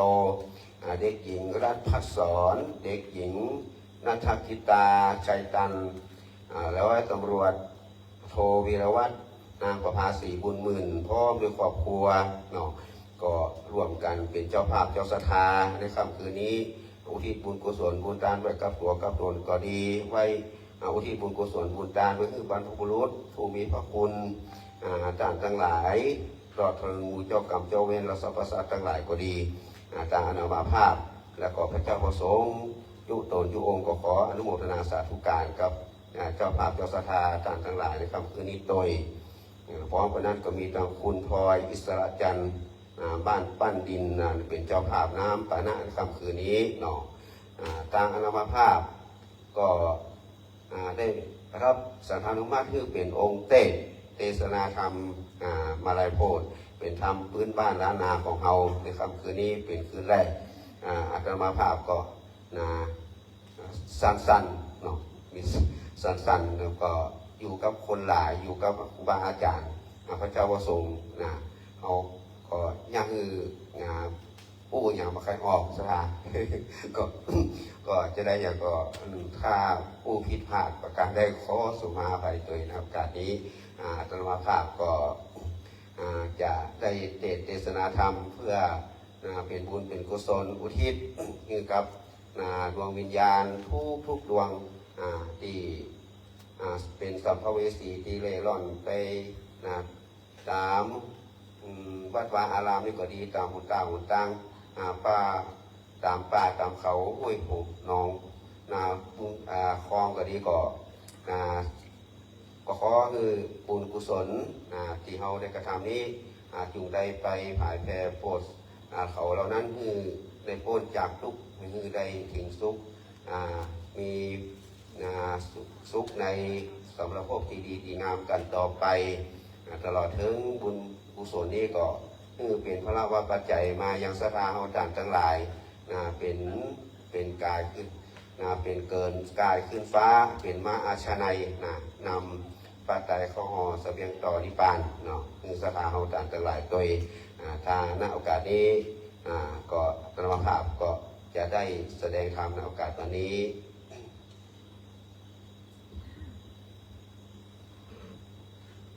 นะโมตัสสะภะคะวะโตอะระหะโต สัมมาสัมพุทธัสสะ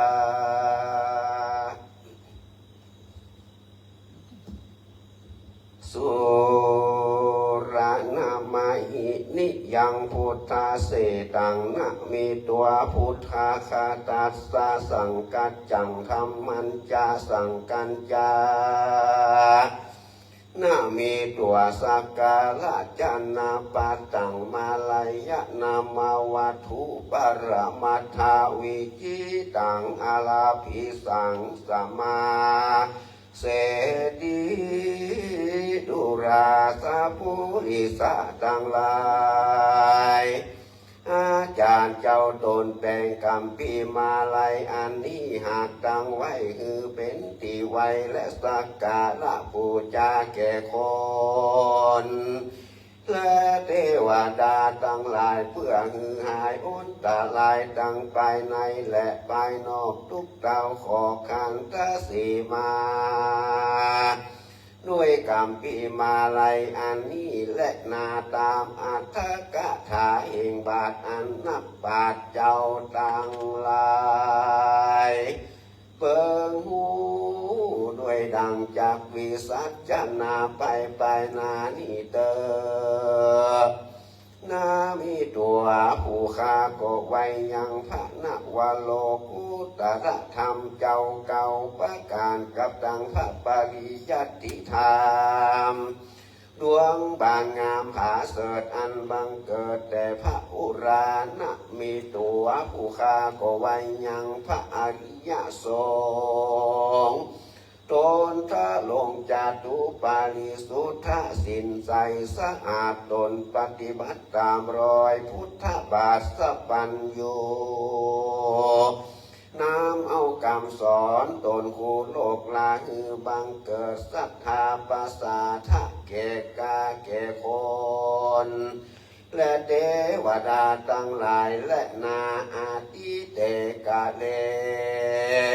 ในกาละอันล่วงแล้วยังมีตนแก้วมหาเถนเจ้าตนหนึ่งชื่อว่าเทพมาลายตนพระลงสินใสวิเศษประกอบไปด้วยเหตุอิทธิฤทธิญาณนิสายะก็อาสลัยซึ่งบ้านอันหนึ่งชื่อว่ากัมโพจนกามอันอยู่ในเขตตัมปนัยยตวีปอันเป็นที่อยู่แห่งเจ้าตั้งสามประการเอกาทิวาสังยังมีในวันหนึ่งไซมหาเทนเตปมาลัยตนองอาจเจ้าก็กากาดไปสู่ยังนรกเพื่อจักยกเอายังฝูงเพศอันใดสังเกตไว้เมื่อนานปเวสีตัวเจ้าก็เข้าไปสู่สำนักแห่งพญายมพิบาลวันนั้นแลในเมื่อพญายมมาลาดหันแล้วยังตนแก้วเทพมาลัยก็พาสไลแจ้งจอดฉลาดรู้รอดทุกอันว่าผ่านนาเตข้าไว้เจ้าตนบุญมากเจ้ากูลุกจากประเทศเขตแดนใดมานั้นจา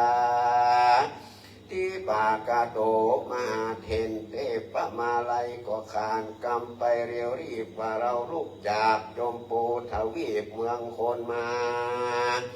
มีกรรมพาธนามักไข่โพดฝูงมวลสัตว์อันตองทุกโทษอยู่ในอบายแต่ดีลียะมาราชาอาหะพญายมมาราชก็ยิงยกนิ้ววาดวันตาว่าข้าแด่เจ้ากูผู้มีบุญมากยกฉลาดรู้รอดอันว่าเจ้าเมืองนอกโยมปู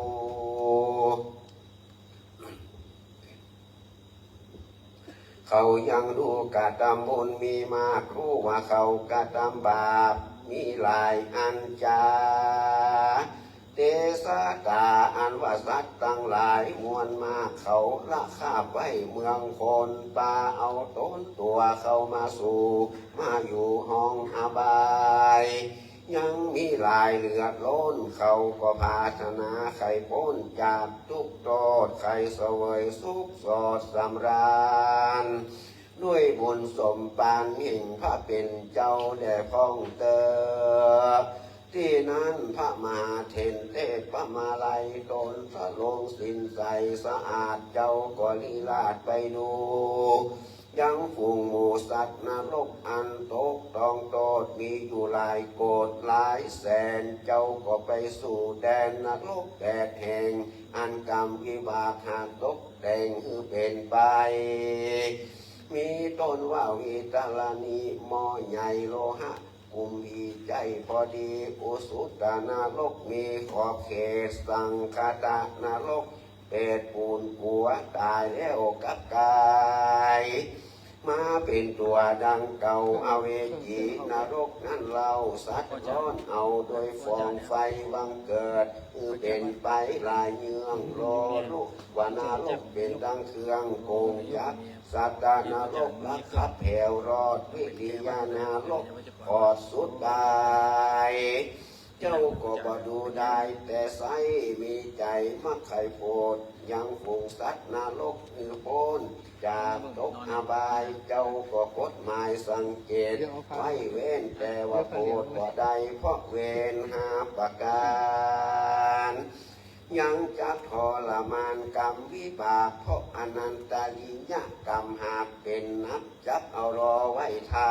พระอริยเมตไตรจักลงมาทลาถ่ายโพถือโพ้นโตดเมื่อไปลุนและนาตีนั้นพระมหาเถรเจ้าเทศพระมาลัยก็พิคืนไปไวบ่จ้าสู่สำนักโยมมาลาจาอาหาก็กล่าวว่ามหาราชตนฉลาดเป็นใหญ่ในอบายฝูงสัตว์ลายทุกหมู่ทวนนาผู้ยิงใจอันทะลงทุกในอบายยังมีหลายมากล้นเขาบ่ได้พ้นก็คือพวกกระทำเวรหาประการยังจะรอทาพระตนบ้านบ่เศร้าคือพระอริยเมตไตรเจ้าอันยับลงมาโปรดฝูงสัตว์และนายามราชาพญายมมาราชก็ยกมือขาบวันตาว่าข้าแด่เจ้าตนมีบุญมากตนกรุณาโปรดฝูงสัตว์โลกสาธุดีสาธุดีอันหนึ่งผู้ข้าขอสั่งกรรมขอเมตตานำไปบอกแก่เจ้าเมืองนอกยมปูคือเขาเรียงรีบกระทำบุญคือตานรักษาศีลภาวนาบานอย่าขาดอย่าได้ประมาทลาสาอย่าได้พลิกปอกคืนมาที่เก่าอย่าฮือมาถลงทุกเล่าในอเวจีคือเขานี่หนีไกลอีกเว้นคือพ้นจากต่างเส้นเข้าสู่อบายขอนิมนต์พระเป็นเจ้าจุ่งได้ถ่ายแผ่เอากรรมนี้ไปบอกแก่เจ้าจุ่งปูอย่าให้เขาได้กระทำปานาติบาตอย่าเข้าอำนาจแห่งตัณหาอย่ามีใจโมหะโลภเอาของตานอย่าเล่นจู้จากผัวเมียตนอย่ายุลายกำสนกำซออย่าดื่มน้ำเหล้าหล่ออย่าเมาอย่ากวนเก่าด่าขีตีพามอย่าใจหามด่าปอตีแม่อย่าได้ตัดไม้สลีมหาโพอย่ามั่งเจ้าโกรธเจดีอย่ากระทำร้ายแก่ภิกขุนี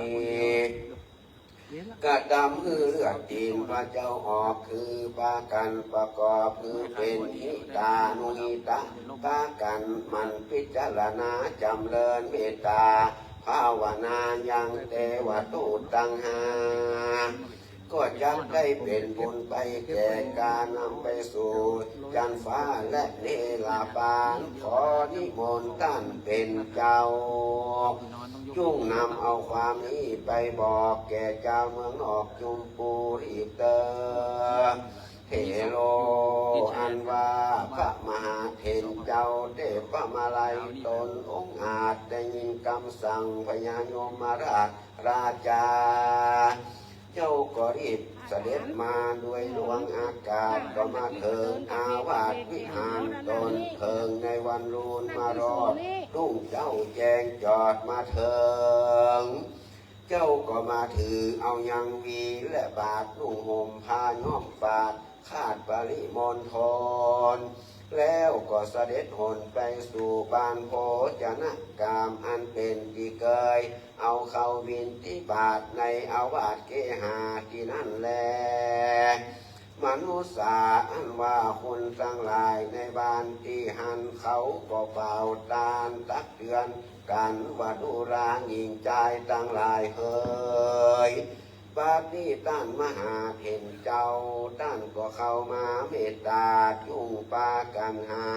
สั่งมาใส่บาตรทุกคนขออาราธนานิมนต์ไว้ก่อนเพื่อบ่ฮือผู้คาตั้งลายย่อนตั้งตาหญิงใจลูกหลานเจ้าบ้านเขาก็ออกปากตานนิมนต์เขาก็มายอโยงเข้าใส่บาตรอยู่ในหัตถบาทตามวินัยกองแล้วผู้จบทองฉลาดก็มาเวนเขาวินที่บาทแล้วปาการอุทิศญาติน้ำหมายตาลก็มีวันนั้นแล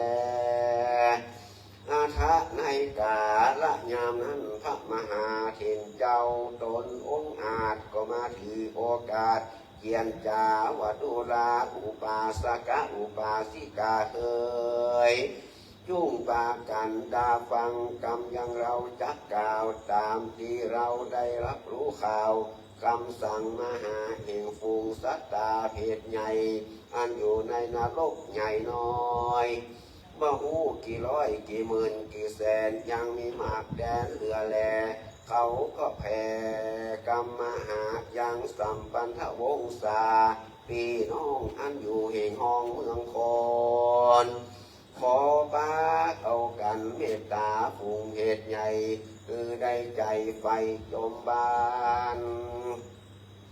จงมีศรัทธาตานรักษาศีลฟังธรรมอย่าขาดคือได้ใส่บาตรอุทิศญาติน้ำไปหายังฝูงสัตตาเหตุใหญ่คือเขาได้รีพ้นจากนรกคือได้ยกขึ้นสู่สวรรค์ไปเตรียมตันแทบไกลโดนตันให้อินตา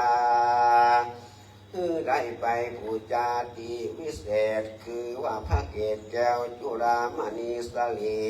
มหาธาตุอย่าฮือได้ขาดยุวันสินแดเตอว่าอันวันนั้นแลส่วนมหาเถรเทพมาลัยเจ้ากันสั่งฮือมนุษย์คณะเจ้าจงปูทวีสันนั้นแล้วก็กากาดแก้วไปสู่อาวาสแห่งตนก็มีวันนั้นแลตั้งแรกแต่นั้นไปนาส่วนอันว่าคนตั้งหลายก็ปากันเว้นจากกรรม5 ประการคือว่าบ่กระทำปานาติบาตบ่ฆ่าสัตว์ลักของตันบ่เล่นจู้บ่จุลายหลอกลวงไผ่บ่ดื่มกินสุราเมรัยเข้าแต่กระทำกรรมอันนี้มีตนว่าคือตานรักษาศีลเมตตาภาวนาไปบ่ขาดปากันใส่บาตรญาติน้ำอุทิศหมายตานไปหายังฝูงสัตตาหมู่เหตุเพื่อคือเขาได้พ้นจากเขตอบายก็มีวันนั้นแลนิทิตาขิยาอันเก่าแก้ไขยังมหาเถรเทพพระมาลัยจาดกก็บางคมสมเลสาเดสาธุบัดนี้เฮาท่านทั้งหลายได้สดับรับฟังพระธรรมเทศนาจากการบริการนิพนธ์เตชะธัมโมเจ้าวาดวัดใหม่มงคลใจห้วยบอนตำบลห้วยโป่งอำเภอเดชสะเก็ดจังหวัดเชียงใหม่เป็นที่บรมวลวันนี้จะได้เข้าถวายเครื่องไทยธรรมและปัจจัยในส่วนของพระพุทธก็ขอเรียนเชิญเจริญพรตั้งพระหลวงสุวัฒน์ไทยโตได้เป็นตัวแทนพี่น้องคณะสัตยาหมวดที่1ถึงหมวดที่4ได้เข้าถวายในส่วนของพระพุทธพระธรรมเพื่อน้อมนำเป็นพุทธบูชาขอเรียนเชิญเจริญพร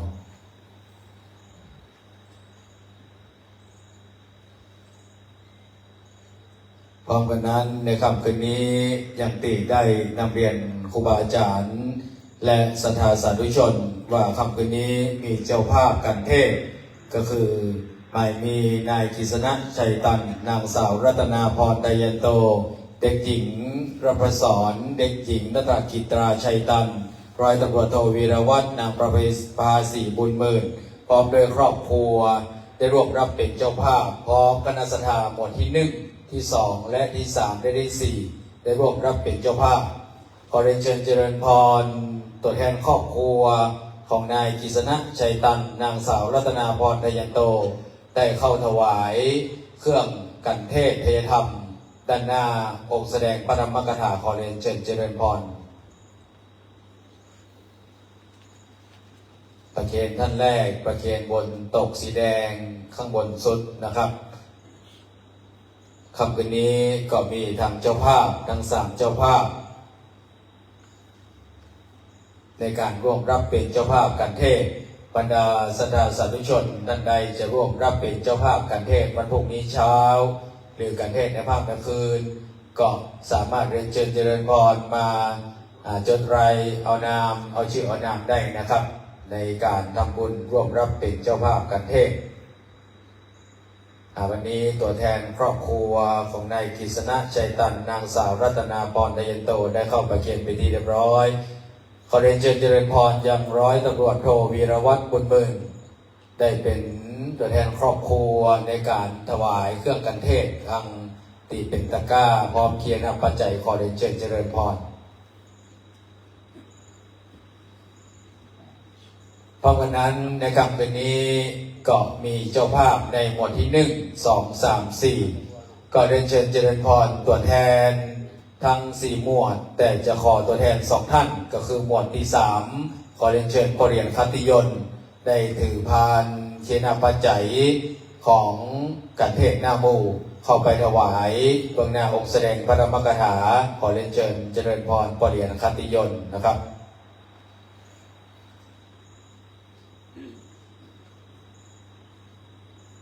พร้อมกันนั้นเคียนปัจจัยกันเทศหน้าหมู่ตัวแทนในหมวดที่1 2 3 4แอมเขต1ก็คือหมวดที่2ขอเรียนเชิญนายสุบันดุลกิจใจได้เข้าประเคนในตัวแทนในหมวดที่2หมวดที่4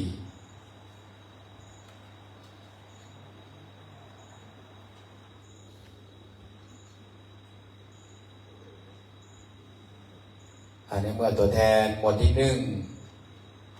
หมวดที่3ได้เข้าประเคนเรียบร้อยเรียนเชิญในหมวดที่2นายสุบันดุลกิจใจที่เป็นหัวหน้าหมวดที่2ได้เข้าประเคนการทำหน้าหมู่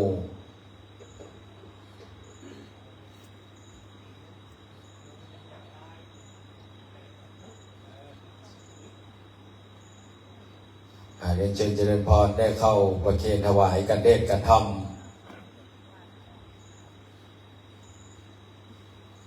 เพราะฉะนั้นขอเรียนเชิญป.สุนทร อินตุนได้เข้ามอบปฏิกาละคือกับโมฆะอาจารย์ขอเรียนเชิญเจริญพรทางด้านหน้านี้เลยนะครับเรียนเชิญป.สุนทร อินตุนได้เข้าประเคนมอบปฏิกาละคือกับโมฆะอาจารย์วันนี้ได้เข้าถวายกันเทศกันธรรมเป็นที่เรียบร้อยจะได้รับพรจากองค์แสดงพระธรรมกถาในค่ำคืนนี้เป็นลำดับสืบไป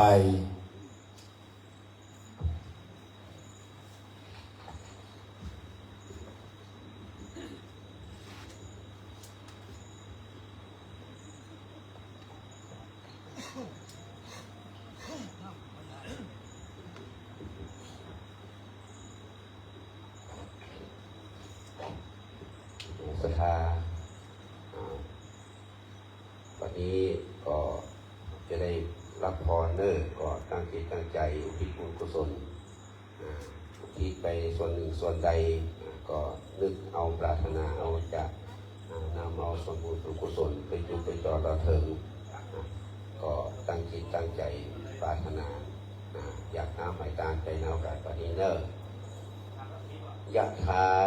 วา ลีวหาปุราปาริปุเรนติสากลังเอวะเมวะอิโตทินังเปตานังอุปกปปติอิชิตังปฏิตังตุมังคิปะเมวะสมิชันตุสัพเพปุเรนตุสังกปา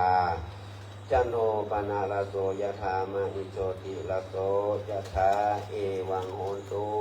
ดีละอาจารย์ในวันนี้ค่ำคืนนี้ก็เป็นการเข้าลุกขมูลกรรมของวัดใหม่มงคลชัยในโอกาสค่ำคืนนี้วาสนันแต่ดีบัดเดก็มีเจ้าภาพเจ้าศรัทธาที่ได้นำเอาธนบัตรปัจจัยพวกกินพวกทานได้นำมาถวายเป็นการบูชาพระธรรมเทศนาในค่ำคืนนี้ว่าขออุทิศบุญกุศลบุญทานไปสู่ไปจอดต่อเทิงยังเทบุตรเทวดาเทพาอารักษ์เสวัสดิ์เสวาที่นี่เป็นต้นเป็นประธานวาสนันแต่ดีอันประกอบไปด้วยคณะศรัทธาหมวดที่1ถึงหมวดที่4วาสนันแต่ดีลีปัตตตะนั้นก็มีนายกฤษณะชัยตานางสาวรัตนาพรไทยันโตเด็กหญิงรัฐศรเด็กหญิงนัทกิตาชัยตันร้อยตำรวจโทวิรวัฒน์นางประภาสีบุญหมื่นพร้อมกับโดยครอบครัววาสนันแต่ดีลีว่าขออุทิศบุญกุศลบุญทานเบื้องต้นนั้นนาขอให้ได้ไปอยู่ไปจอดต่อเทิงยังบรรพบุรุษอันเป็นประคุณมูลเน่าของเจ้าสถาเฮาต่างหลายตลอดถึงขออุทิศบุญกุศลบุญทานเพื่อแผ่ไปยังพ่อเกิดแม่เกิดเจ้ากรรมในายเวรสรรพสัตว์ทั้งหลายสัตว์ตัวน้อยตัวใหญ่สัตว์ที่มีปีกก็ดีบ่มีปีกก็ดีตัวที่มีแข้งที่มีขาหรืออันเมื่อมีแข้งมามีขาสัตว์ที่ตีสองตีสัตว์มากตีนไม่ว่าสัตว์5 ตีนเมื่อใดอันต้นตัวเจ้ามูลสัตว์ต่างหลายหากเคยได้ข้ามคาราวีได้เข็นได้ฆ่าได้เบียดเบียนกันในอดีตชาติโน้นก็ดีปัจจุบันชาตินี้ก็ดีบัดนี้ก็เศร้าเจ้าสถาวัตตันตลาก็มาอุทิศส่วนบุญกุศลไปจูไปจอดเราเถิงยังมุ่งสู่เขาเจ้าทั้งหลายเมื่อสู่เขาเจ้าทั้งหลายได้มาอนุโมทนาปัตตาได้มารับเอาแล้วก็ขอได้โปรดยกโทษกายกรรมก็ดีวจีกรรมมโนกรรมก็ดีก็ขอคือเป็นอโหสิกรรมซึ่งกันและกันขอจะได้เป็นนิวรธรรมกรรมมาในห้ามแต่ซึ่งความสุขกายความสุขใจความเจริญรุ่งเรืองไปหน้าของเจ้ามุสธาต่างหลายแต่นี้เป็นต้นไปก็ขอบุญกุศลบุญกินบุญสินบุญตานี้จงได้ปกปักรักษาคุ้มครองยังตนตัวเจ้ามุสธาให้มีอายุวันนะสุขาภาละปฏิภาณธนสารสมบัติยุ่งยากจุปการนึกป้นสัญญังสัพพทุกข์สัพพโศกสัพพโรคสัพพภัยสัพพเคราะห์โอนตรายนาตัวกล้าขอดำจากโยเชื่อขอทางเนื้อขอทางใจขอไปเจ็บขอมาใครทางวันตกทางวันออกคือดาวขอแกนใดขอใครย้ายนี้ไปจากเจ้าบุตรทางมีอายุมั่นขวัญยืนประกอบไปด้วยเจ้าตุลพิกพรชัยสวาสีประการนั้นจุจะมีแต่ดีลีโสญาติธรรมโมจะอายังนิทัสสิโตเปตานะอุชาจักตะอุลาลาพลัญจาภิกุนะมนุปตินังตุเมหิปุญญังปาสุตังอนัปปกันติสปิติโยวิวัชชันตุสัพพะโรโควินัสตุมาเตภวัตวันตลายโยสุขีติกายุโกภวะอภิวาดานาสิริสานิจังมุทาปัจจายโนจัตตาโลธรรมาวัตันติอายุวโนสุขังภะลังสาธุวันนี้ได้รับพรจากองค์แสดงพระธรรมกถาเป็นที่เรียบร้อยขอกับราชนานิมนต์และเรียนเชิญเจริญพรศรัทธาสาธุชนท่านทั้งหลายได้ตั้งจิตนี้เป็นสมาธิสงบกายวาจาและใจในการทำบุญสุนทานในค่ำคืนแรกเจ้านิสะส่วนบุญกุศลไปหายังบรรพบุรุษเทพบุตรเทวดาเทพเทพาลักอันปกปักรักษายังวัดใหม่มงคลชัยขอเรียนเชิญทุกท่านได้ปฏิบัติทำสมาธิสักครู่หนึ่งนะครับ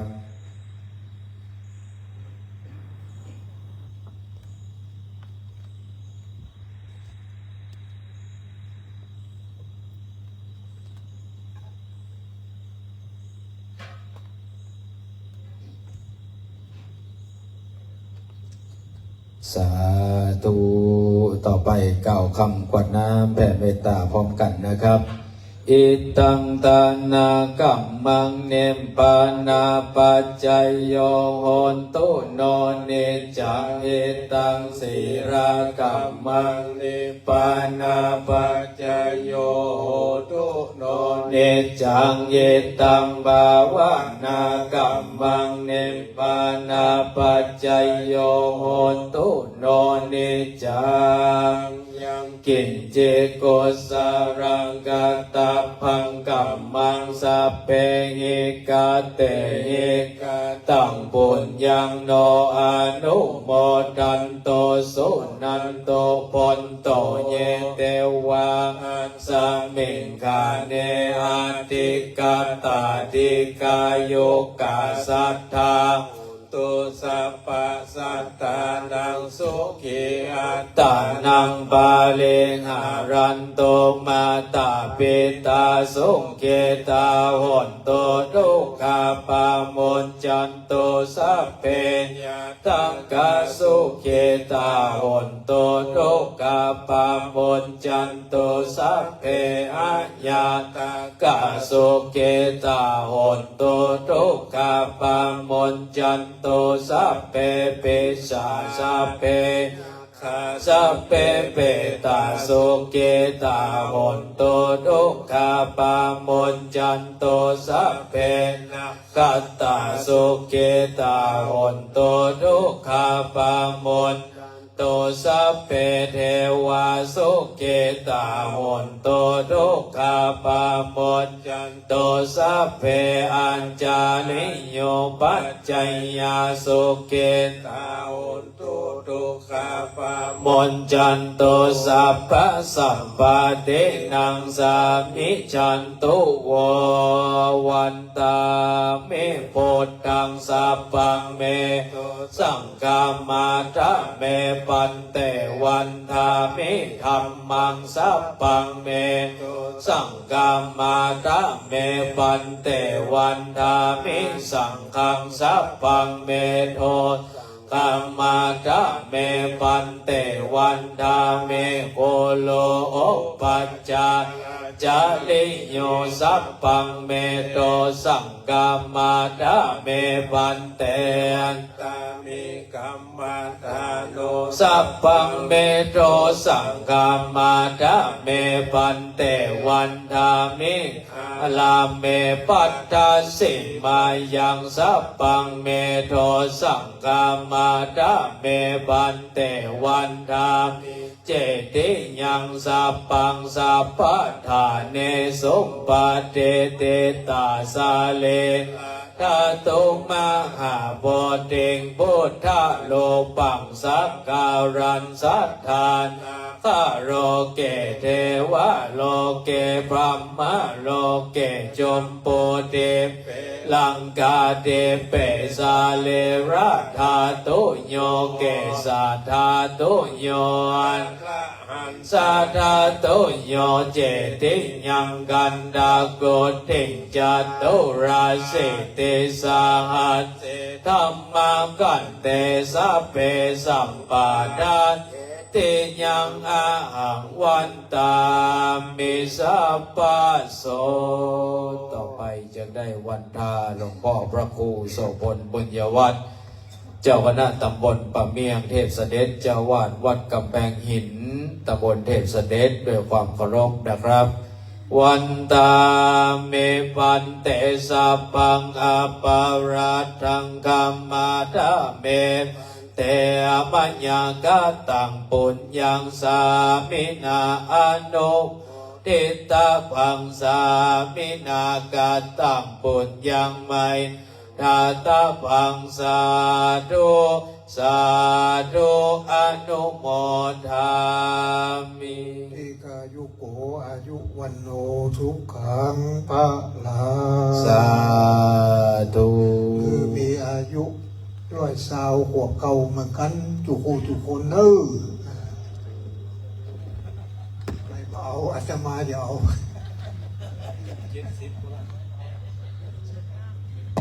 สถายญาติโยมรักการบำเพ็ญกุศ เอา ล น้ำปานะมาถวายพระเจ้าประสงค์ได้แล้วเนาะ เข้ากรรมลูกขมูล พัฒนาที่วัดใหม่มงคลชัยเป็นที่เซฟซินบอลละมวย มาเลี้ยงดูพี่น้องตัวเนอร์ พรุ่งนี้เช้าเจอกันใหม่